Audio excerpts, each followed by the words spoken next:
bonjour à toutes et à tous, je suis Hugo Duminil-Copin, je suis mathématicien. Je vois déjà des têtes. Je vais vous raconter une petite histoire, c'est l'histoire de Léa. Léa, elle a 5 ans, et en fait, les mathématiques ont déjà façonné son cerveau.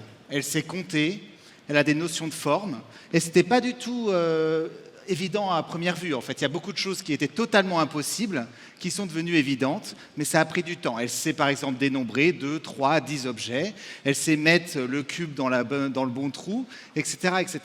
Puis arrive l'école primaire. Et à l'école primaire, les choses se corsent, parce que Zoé, une camarade de classe, comprend les maths beaucoup plus vite que Léa. Léa commence à douter, elle oublie en fait la façon dont elle apprend en général, qui est de tester, d'essayer, de persévérer. Et elle se met à penser que en fait, les maths, c'est peut-être pas fait pour elle. Pire, ses parents abondent un petit peu dans son sens parce qu'ils adorent la lecture, ils lisent beaucoup avec elle, et ils se disent que finalement, c'est une petite littéraire en herbe.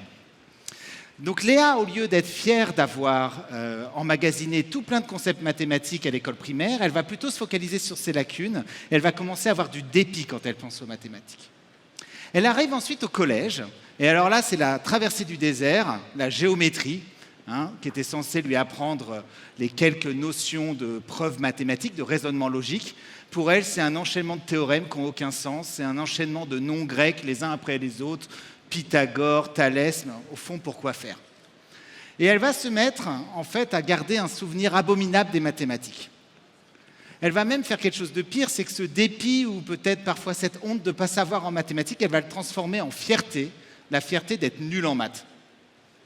Et ça, c'est un groupe de gens très important en France, et c'est d'un certain point de vue un peu réconfortant d'être dans ce groupe.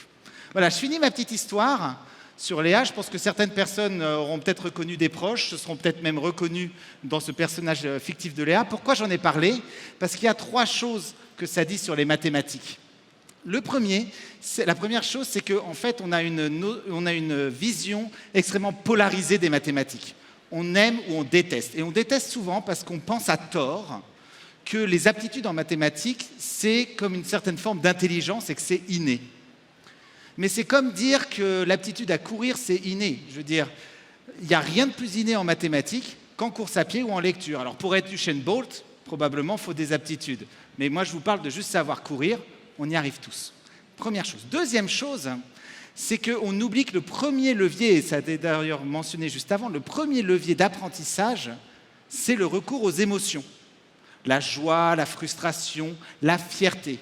Or, il y a quelque chose qu'on dit sur les maths, c'est qu'en quelque sorte, les maths, les gens qui font des maths, ils laissent de côté leurs émotions et ils pensent rationnellement. Les bons en maths, c'est des êtres rationnels, ils n'ont pas d'émotions. Je vous jure, je suis un humain comme les autres, j'ai des émotions tous les jours et je m'en sers en mathématiques. Donc arrêtons d'opposer faire des mathématiques, ou des sciences d'ailleurs, et avoir des émotions. Les deux s'entraident. Troisième point, très important également, c'est l'importance de l'entourage dans l'apprentissage. Et vous verrez, il y a une corrélation très forte entre les gens qui parviennent à faire des sciences et les gens qui ont été encouragés à un moment par un proche, par un enseignant, etc., etc. Or, en fait, la majeure partie du temps, on fait exactement l'inverse. La société fait l'inverse. Ce qu'elle fait, c'est qu'elle dit trop facilement à des jeunes qui ont des difficultés en maths, « Vous inquiétez pas, il y a plein de stéréotypes. Alors, vous êtes dans lequel? Est-ce que vous êtes une fille? Est-ce que vous êtes une personne d'un endroit défavorisé, etc., etc. » Tout plein de raisons d'abandonner les mathématiques. C'est catastrophique de faire ça. Et il faut penser qu'en fait, on a une responsabilité collective à ne plus avoir cette fierté de dire qu'on est nul en maths et qu'on peut abandonner les maths parce qu'on encourage les enfants à le faire. Donc maintenant, imaginez juste pendant quelques secondes qu'on ait dit à Léa que l'intuition mathématique, ça n'a rien d'inné. Qu'en fait, on la développe avec le temps, qu'elle progresse constamment. Moi, ce matin, dans le train, mon intuition mathématique a progressé encore un petit peu. Imaginez qu'on ait dit à Léa quelque chose qu'elle savait quand elle avait 1 an, quand elle avait 2 ans, mais qu'elle a peut-être un peu oublié, qui est qu'on apprend en faisant des erreurs et que c'est un processus très lent. Je pense pour tous les parents dans la salle, je pense que votre enfant, même si c'est le meilleur du monde, s'est pas levé un jour et a commencé à marcher tranquillement. Il est tombé des tonnes de fois. Moi, à titre personnel, j'ai marché à 20 mois, ce qui est très très tard, mais je marche aussi bien que vous dans la majeure partie des cas. L'important, ce n'est pas d'arriver en premier, c'est de finir par arriver. Et je vous jure que les concepts mathématiques sont on va dire, les notions de mathématiques citoyennes, celles qui sont utiles à tout le monde, elles sont accessibles pour tout le monde, pour peu qu'on donne le temps à la personne de faire ses erreurs, de faire son chemin vers la compréhension. Imaginez enfin qu'on ait dit à Léa qu'elle a appris beaucoup de choses pendant sa scolarité en mathématiques. En fait, elle peut être fière. En particulier, elle sait ce que c'est que zéro. Elle a une notion des nombres négatifs. Et nos chers Pythagore et Thalès qui l'ont traumatisée dans sa jeunesse, eux, ils ne savaient pas du tout ce que c'était. Il ne faut pas minimiser la difficulté des concepts qu'on apprend en mathématiques et à quel point, en fait, on est tous très bons en mathématiques. On n'est pas mauvais.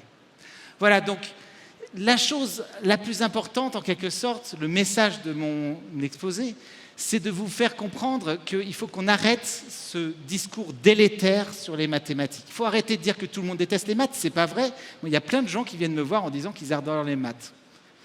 Il faut arrêter d'être fier de ne pas aimer d'être nul en maths.